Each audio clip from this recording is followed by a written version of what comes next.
Marty Jackley, Attorney General. Thanks for coming in today.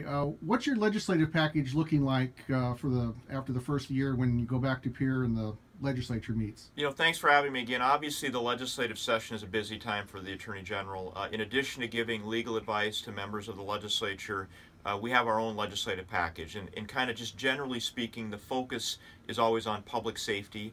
We're looking at bringing a conflict statute, a criminal conflict statute, to deal with some of the things we've seen as a state with Gear Up and EB5, so that if you have a direct conflict, we feel that that's a situation when you're the oversight on a board and the oversight of your own contract, getting money from that, that's inappropriate. That if that happens, that there ought to go notice to the Attorney General if somebody sees that, and if it's an amount of money over $1,000, we feel that ought to be a felony.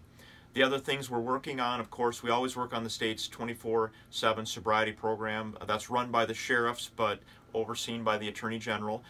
There's some new technology out there that I would like incorporated into the program to help those getting through the program, but also to help law enforcement administer it.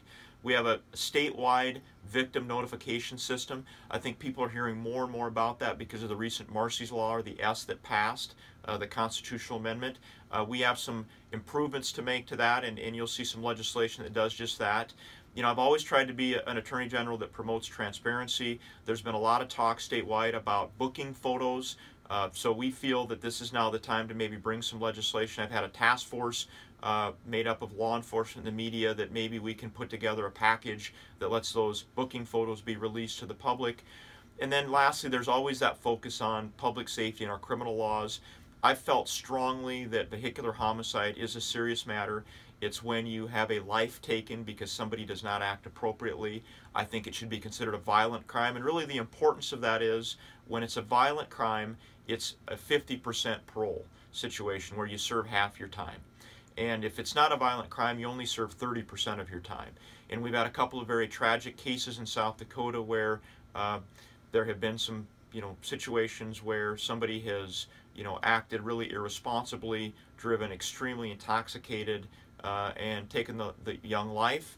And we found that because of those maximum penalties, the most that somebody's actually serving is 5 years.